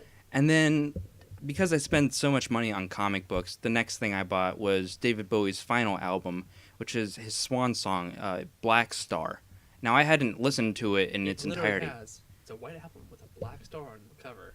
But it's awesome. It is pretty great. It's really, really great. And some of the things, I really have to go and look up the song meanings. If you open this bad boy up, you've got a picture. It's like one of those like open, like the albums in the middle, and got a right and left. The right's just black. The left is a picture, like painting of David Bowie almost. And it's so cool. And if you put it to light, you can see the shining of like different things on it. Oh, it's such a cool album. But there's a song on here, and it's really good. It's called "Girl Loves Me," and a lot of it I cannot understand because it's using lingo and it's number 5 on the track, by the way. Yeah, it's using lingo that was used in gay bars in I think the United States and London, and it also uses a lot of the language that they use in Anthony Burgess's Clockwork Orange. They use a lot of that. I forgot. Yeah, that's you're So absolutely I right. actually had to go and look for a translation of it. I'm like, this is awesome. But every track on here blows my mind. And Speaking of tracks, the first track is Dash Dash, which is... no, it's Black Star. Is it Black Star? Because Yeah. it just has a dash and dash. Yeah, it's Okay. kind of hard to see it on there. You're right. It's a glossy thing. I can read it off No, for I you. got it. 2 is 'Tis a Pity, She Was a Whore, is 2. 3 is Lazarus. 4 is Sue. The other name is Or in the Seasons of Crime. 5 is Girl Loves. 6 No, is... Girl Loves Me. Oh. It's a really... There's like no reason. I mean- There's space right there. 6 is Dollar Days. 7 is I Can't Give Everything Away. And it's great. It's a really good album. I've been listening to it nonstop for the past week. I love Dollar Days. I love Dollar Days a lot, personally. The last thing I got was a little Superman wallet. I found it at Walmart. Yeah. Not too much to it. I just it's got the classic symbol on it. I like this wallet. I think it looks awesome. Is it gonna be your replacement for your current wallet? No, your mom bought you. Yeah, I'll probably just use the one my mom got me from Peru. Mm-hmm. She went on a trip over there and got me a wallet. That was nice of her. That she got. Yeah, it's really cute. Yeah. So what about you? What'd you get? Loot Crate came out this week. Yay! I'm excited. I'm happy. I love Loot Crate. I get Loot Crate every month. I pay for the year subscription, so I have a little Loot Crate shirt and Loot Crate membership card, which is super cool. This theme this week was speed, basically just vehicles and like speed-based characters or like speed-based things. First up, we got Eleanor for Gone in 60 Seconds. Now, you talk about a movie that no one cares about? It's Gone in 60 Seconds. I love Gone in 60 Seconds. I like Nick Cage's in it. I love Nick Cage's career because it's all goofy nonsense. It's all over the place. It's goofy nonsense. And Gone in 60 Seconds is a fun movie. And I was super, super, super hyped when I heard that we're going to get Gone in 60 Seconds item in the box. I'm like, what? Let me see that thing. It's Eleanor I believe it's his favorite car that he always has trouble boosting or whatever. It was some stupid reason, but it's a cool car, and it's this little Hot Wheels type thing. I can't remember what the brand that makes this is called, but it's epic. I love it. I think it's cool as cool could be. I think it's Greenlight Hollywood does these. Next up is Or Greenlight Collectibles, sorry. A hoodie is basically the little thing you put on the front of your car that has how do I best describe it? You put it in the front of your car. It sticks to the front of your car. And when you're driving, it's kind of there. The best way I can describe it. It's Green Arrow, and it's Green Arrow holding back its bow. What you do is you put it in the center front of your center front of your car. Oh, a hood ornament? A hood ornament. Thank you. The name was killing me. It's a hood ornament, and you put it in the center front of your hood. It looks awesome. I mean, it's just him pulling back his bow. It's based on the Green Arrow television series. You can tell by his suit, but I think it looks great. I didn't put my car yet, so I gotta have it here. What? They got a Flash one? They got a Flash one. I want the Flash one. I think the Flash one looks cool. I just think the Green Arrow one looks better. I'm just a sucker for the Flash. You know, the names behind it. It's really cool. I think it's really neat. It's gonna go in my car literally after I'm done recording the show. Let me see this thing. Next up is the Battlestar Galactica figure, and it is one of the ship that the Cylons fly. I love Battlestar Galactica. I watched the older show when I was a kid, and I've been slowly watching the newer one with my girlfriend, and I love this thing. I love it so much. It's just a replica of the ship. I'm going to take it. I'm going to display it proudly. It looks awesome. It's really well designed. The colors are really well done. I'm pretty sure it's a specific one, but I really couldn't tell you. Oh, it's a Cylon Raider. That's cool. I mean, it's just a cool looking thing. It's just really well designed, really good look to it. I'm just impressed they spent a lot of time on it to make it look as good as it does. And I like it. I'm excited. I'm going to display it proudly and happily. Next up, I was saving to last because this thing, after today, is going on my keychain. We were promised a Batman item. Now, I know a lot of people were thinking it was going to be Batmobile. Oh, it's going to be Batmobile. Which Batmobile they're going to do? No. It's not the Batmobile they did. Instead, and I'm taking out the package because it's awesome, it's the Batplane. Nice. And it looks Oh my god! awesome. Oh my god, that's... Oh my god! From Batman 89? It's the Batman 89 plane, specifically. Oh, you have to have it go in front of the moon and then have it drop and do a nosedive. Ah! Yes! It's awesome. I was like, I was opening the thing and it was kind of hidden behind it. And I'm just going through. And I see this thing and I'm like, oh my god! And I was like, I filled with just pure joy. I'm like, oh, that's so cool! That's the greatest moment in that movie. Right, I was just so happy to have it. It looks really cool. My only problem is it's super pointy at the end. So it's like I'm gonna cut myself this thing. I'm gonna cut myself with pride. Damn it. Well, you've already kind of hurt yourself on your other Batman keychain, the one that doubles as a bottle opener. Yeah, I'll hurt myself. I've cut myself pretty bad with that one. I also got a T-shirt, and of course, it's just a fake kind of promotional for Stark motor racing. It looks really cool. It's got a little 11 in the corner. Stark Industries on the got an upside down inverted Nike symbol. Yeah. It looks really cool. If you look on, I believe it's Twitter, Facebook, all of our little our social media pages. You see me wearing it during the movie. If you watch the YouTube video of the comics review and the movie reviews, you'll see me wearing it.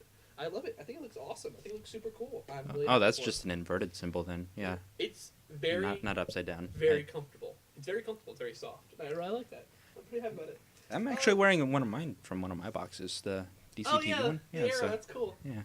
Pin as always. The pin's cool. It's a little tire with loot year, something like that. It's awesome. Oh, like Goodyear? So yeah. We got the booklet that tells you what everything is.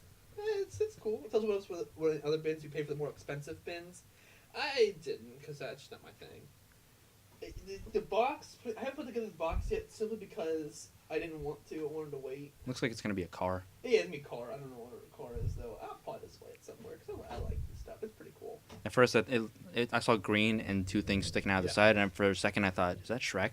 Did Shrek have a car? I know they had a Shrek racing game at one point, but what? Is it really that lucrative? It's a lucrative business, the Shrek industry. All right, well, next up is the discussion topic for the week. Now, a lot of shows are premiering this week, a lot of television shows, so we thought it was a proper time to ask the question, TV versus movies. Which tells a better story? Which is a better storytelling medium? What do you think? See, that's a tough one, because you can take a segment in a character's life and really hone in on it in a 2.5 hour film, or an hour and a half, 2.5 hour film, anywhere between that time period. Mm-hmm. And you can really make you care. The filmmakers can really make the audience care for this character. Uh-huh. And that's something special. And I'm always going to have a soft spot in my heart for going to the movies. The highlight of my week, besides getting comics, is going to the movies, regardless of how bad... Fun fact, it's the same day, too. Regardless of how bad the movie is, that's always the highlight of my week. Going to the movies with my buddy. Okay? There's something special about going to the movies. There's something special about movies in general. It's an interesting creation that we've managed to develop over the past 100 or so years. I completely agree. But then you have TV. And TV is just this phenomenal storytelling device. And you can take characters through arcs, and you can take them through seasons and life-changing and altering events, and you can have them go through trials and tribulations that you couldn't necessarily capture on a movie. And it really works, and you can develop them over long stretches of time. Shows like The X-Files, that went on for how many seasons? 10 or 11? They got a new one, too. Yeah. Because the X-Files was amazing. You can take these characters and flesh them out fully to their fullest potential. And that's something you really can't do with movies. So it's really just what the content is, what you're working with. The question comes down to which is the better storytelling medium. And it's really difficult because movies and TVs... This is an interesting question. I'm bringing this up because it is TV coming up. And there's so many good TV shows. It's starting to become this new, very lucrative business. It's the golden age of television, like we said. It is golden age of television right now. There's just too much good stuff being produced. The challenge comes to is the fact being that television can tell a thicker, more rich story, develop a universe. There's a reason things like, I'll always say, Stargate, Battlestar Galactica, even Star Wars are better on television because you can really focus on the world, really focus on the universe and develop it, grow it, make it more interesting. But then there's movies which have more of an impact, which are more... They tell a single story better than anything because you have a certain time period, then usually more budget behind it, so it usually look better. Movies can make a real impact in your life. Doesn't mean that television doesn't, but you watch television, you were just watching the show progress to watch these characters grow and watch this universe become something. Daredevil and the other Netflix Marvel lines are a great example of a mini universe inside of a larger universe being grown and developed that's just purely fascinating, and they're so good. Game of Thrones, half the best thing about Game of Thrones is the universe and the character building and these character interactions and how it works. I mean, honestly, that's what the good part of books is too. Is the universe around it is awesome.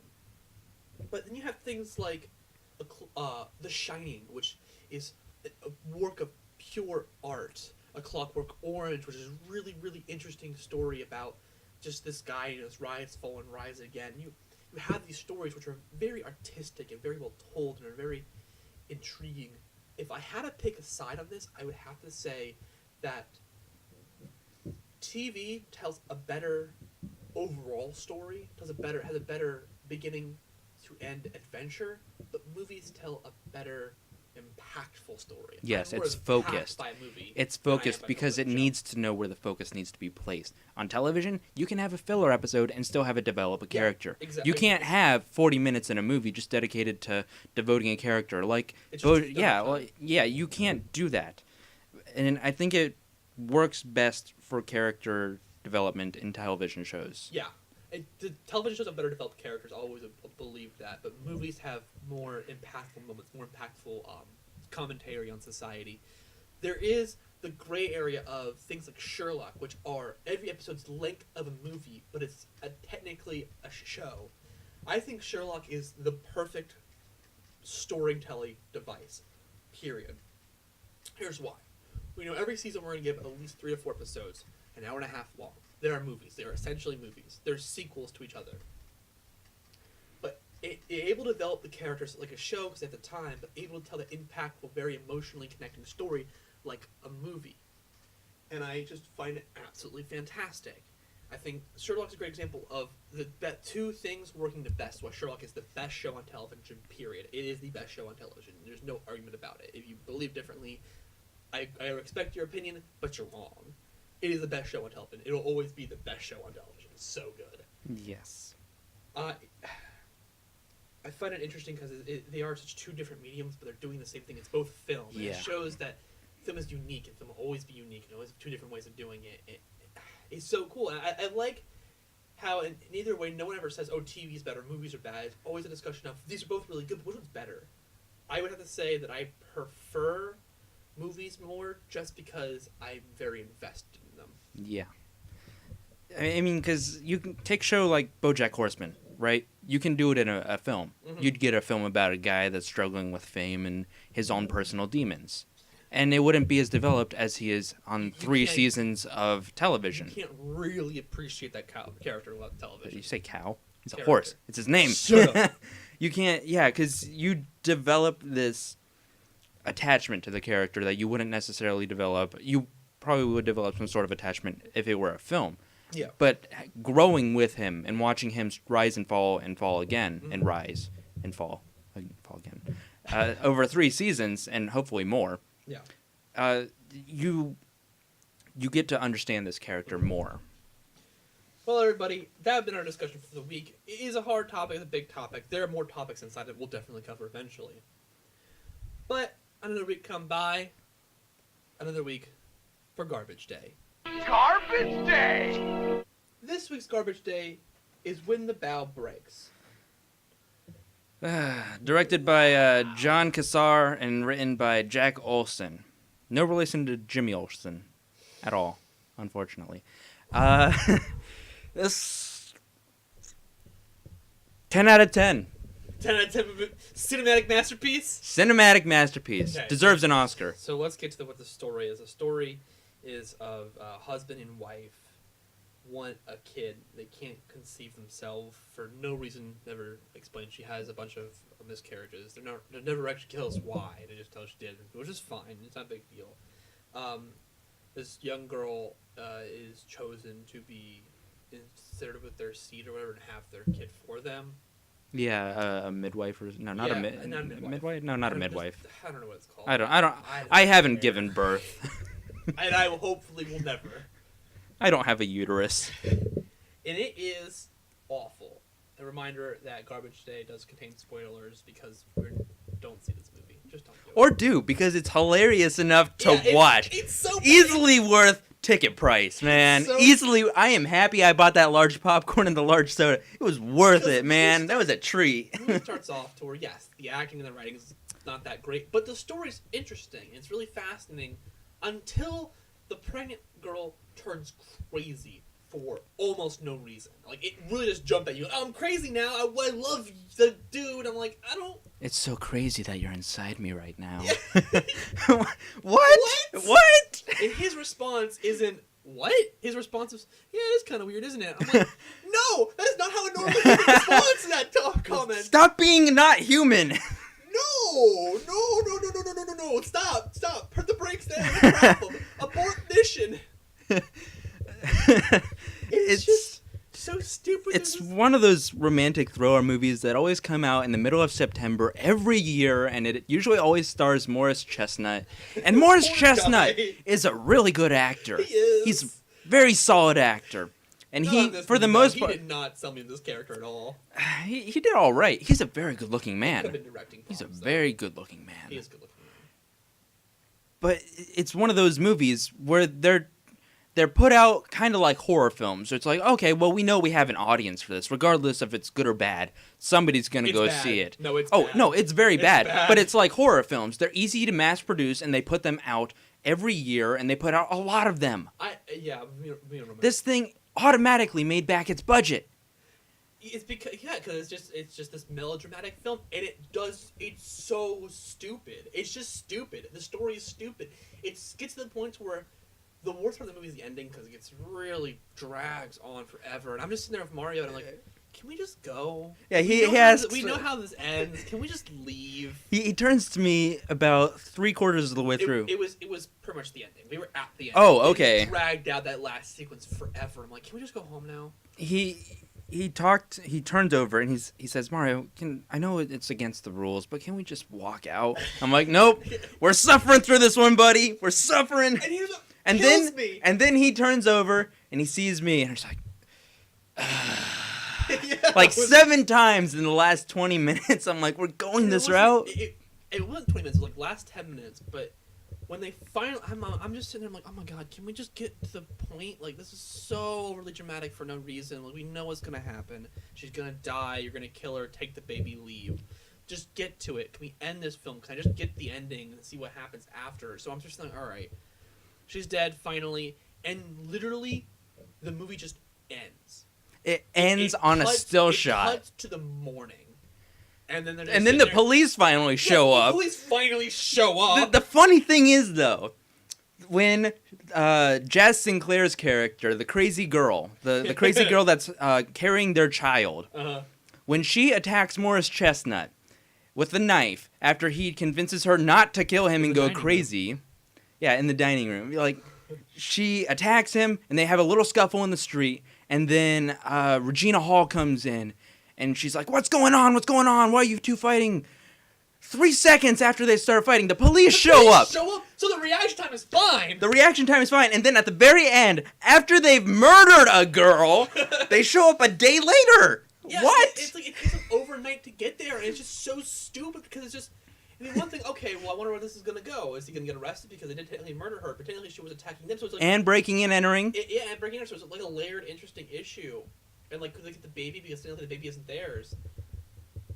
But it just ends. It stops. On a freeze frame. On a freeze frame? Like, what? I'm like, what is this, a Lifetime movie? What are you doing to me? Why? Why have you done this to me? What is the point? I am hurting on the inside. Why?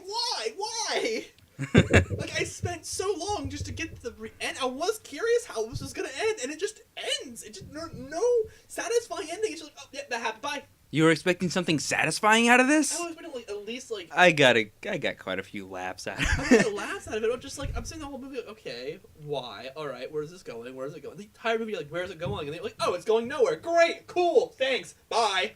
Yeah, apparently it was like the recycled gender swap version of some other movie that came out this year. What was it, like The Other Guys or something? Yeah, or... but no, the same main actor?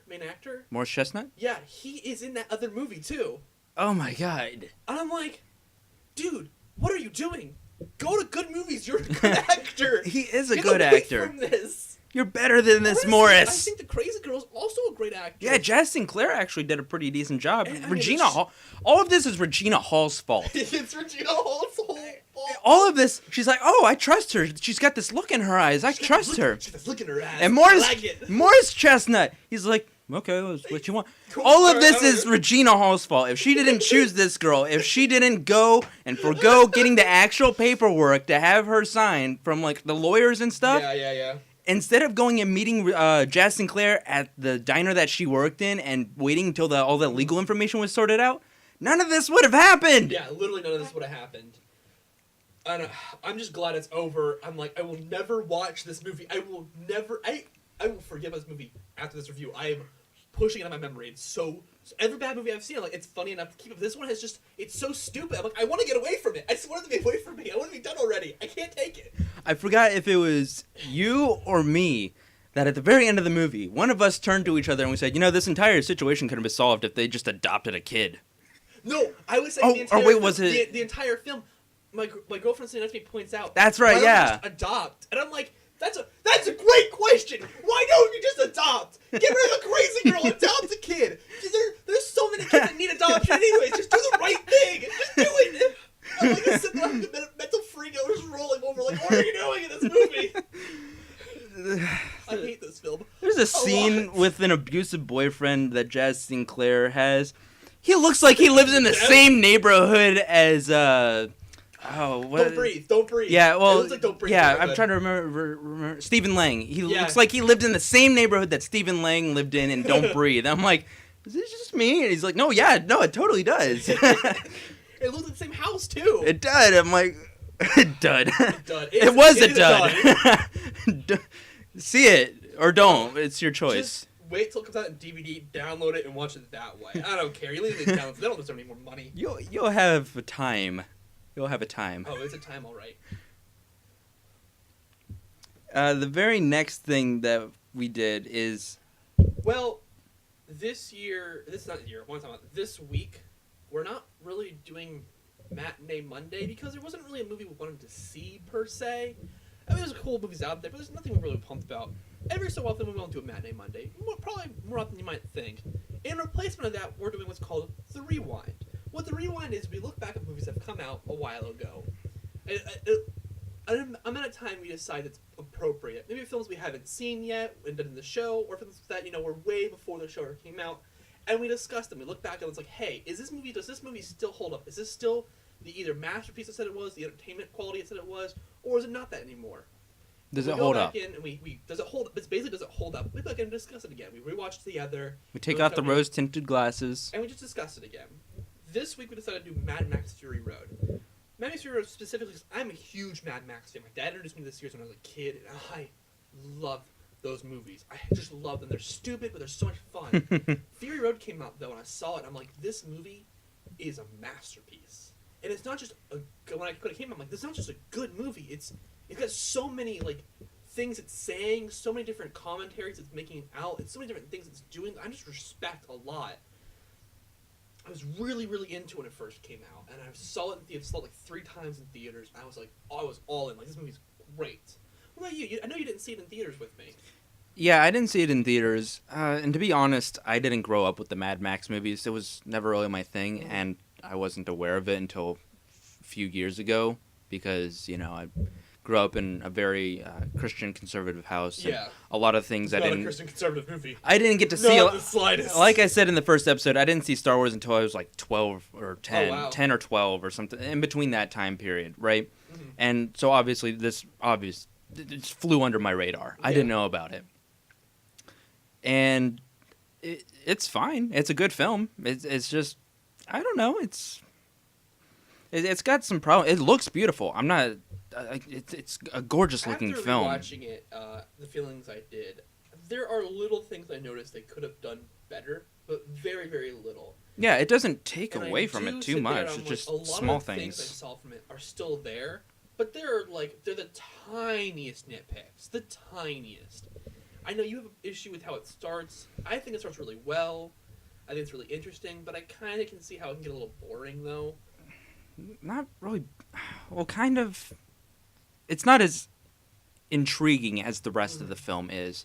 It sort of just starts expecting you to know and like Mad Max, which I can see as a problem, but this isn't. I'd much rather have that than 20 minutes of explanation of who Mad Max is. Yeah, I would rather have And the little bit this we do than get, that. because this movie is really cool, and rewatching again, I noticed it a lot. It's got a few themes in it. It's the idea of sanity. Mm-hmm.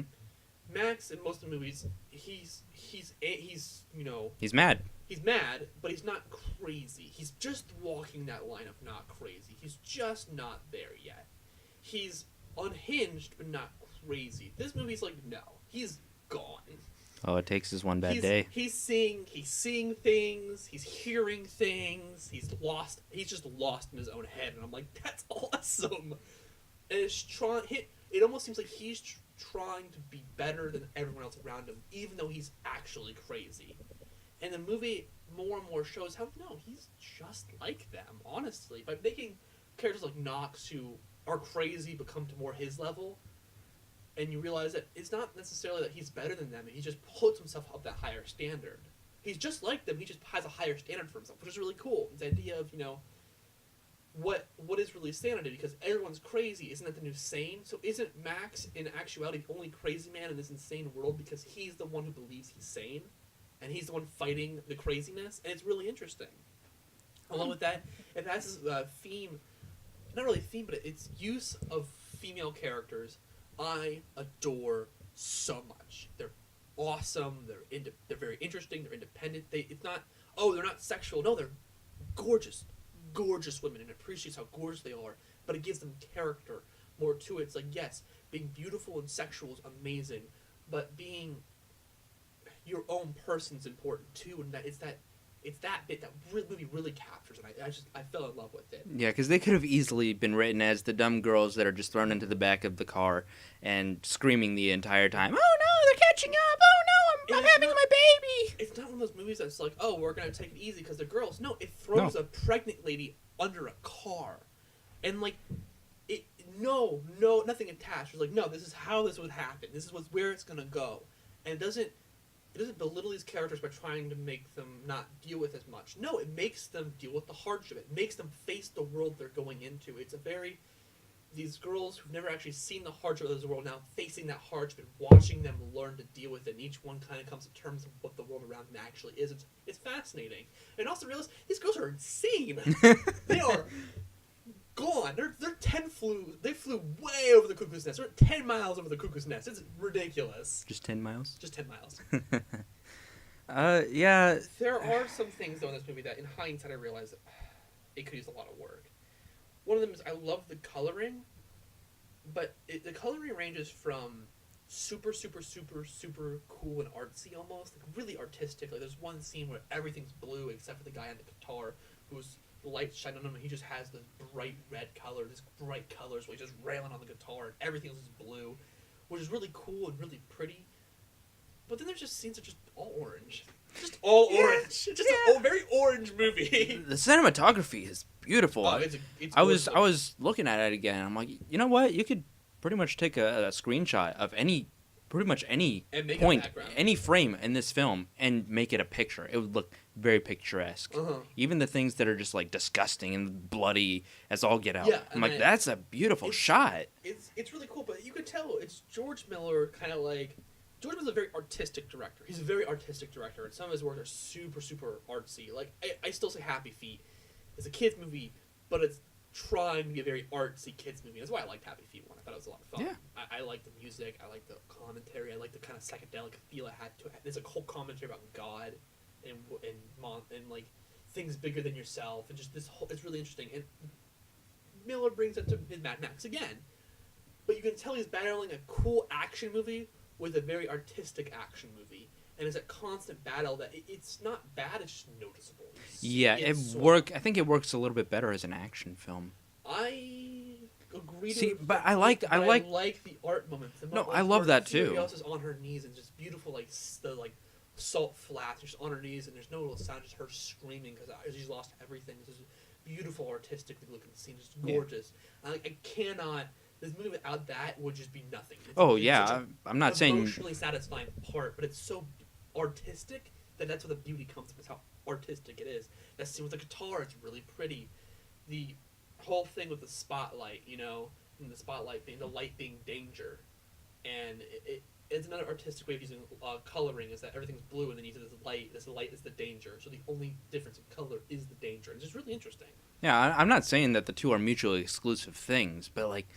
It leans a lot more to the action than the art. All the action sequences are very they're cool looking, but it's very actiony, which is great because pretty much all of it's practical effects, which is why it looks so good. But it's super you can still be artsy have the artsy feel to it while being super super just blatantly blockbuster action. But there's so many parts where it's just blockbuster action. It's well done, it's well cut, it's well edited, it's well shot, well written, but it's still just a really cool action sequence with no real super artistic value to it. I'm like, There are a couple small little things, and it's a lot of little stuff in the beginning. Mm-hmm. Like right after all the women have been taken off the main road. Yeah. And Rabbit, you better calm down there, little rabbit. He's crazy. There's a bit by one of the rev heads. He says something to another one of them. I forgot which one said what to which or whatever. And he's giving this expositional dialogue. Oh, they've taken him off road. These are his prized women. Yeah. Well, shouldn't he know that? Well, no. It's not that because he's in there getting the blood put into him. I'll argue with this scene. It's him saying, "Hey, there's a war going on. Furiosa's gone rogue. He's taken his prized breeders." I'm like, he wouldn't know that information. To us, it's exposition-y because we know that. We know what's going, but it's very quick. It's very simple. It's to explain what this character knows what's going on. Maybe it was just his delivery that kind of bothered me. I'll agree with that. The delivery was a little off, and that particular character was a little off. because it's not that the writing was god awful, or it's like these people are really important, and the entire plot's going to revolve around them. And Miller does some of the writing, and Brandon McCarthy hops them on it, and I hope both of them work together beautifully on this. it's more the delivery that just kind of made that stand out to me. And I'm surprised for a George Miller film, someone who so knows what he wants in a movie, knows how he wants his movies to go, and knows where it's supposed to go, that he does allow that one character to kind of drag it down a little bit. I'm like, I know you're better than this. Now that character does get a great moment where Knox has the little thing where he gets to go on Immortal Joe's car because he has the one piece of her clothing. Yeah. And the guy's like, I got his boot! I got his boot! I got Max's boot! I got the blood bag's boot! And I'm just like, everyone ignores him. It's like, dude, you're way too late. Too late, buddy. So much better. It's awesome.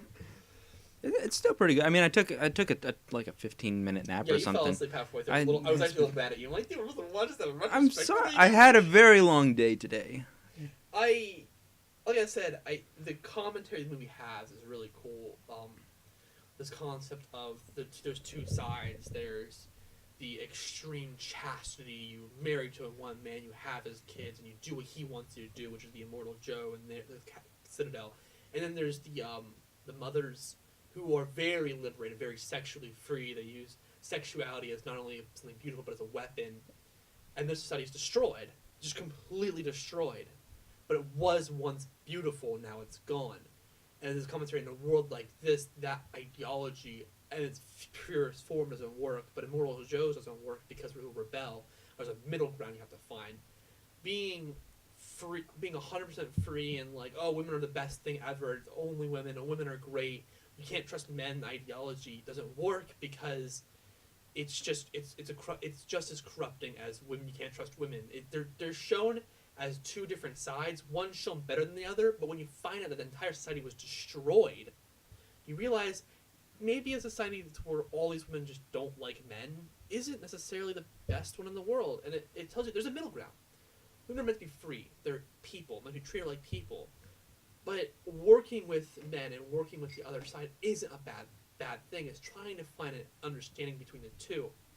And Max and Knox being the extreme, I'm a part of this all-male society, expected too much out of me. Another thing has it there, the idea that in an all-male society where males are supposed to be the dominant, powerful, they kind of look a little crazy because they're expected so much out of them. And when Knox is finally able just to be himself, he becomes a good person. When the stresses of what's expected out of him is taken off, he does want to do good. He wants to help, and he wants to be understanding. It's interesting because it tells you that it's a whole, like, the stresses of that society is what made him do all these crazy things. He was hoping to get it when it was all taken away from him. He realizes that, no, I don't need that. I found someone I love. I want to work with them. I want to be with them. And he starts taking their advice, starts listening to them. It's really cool.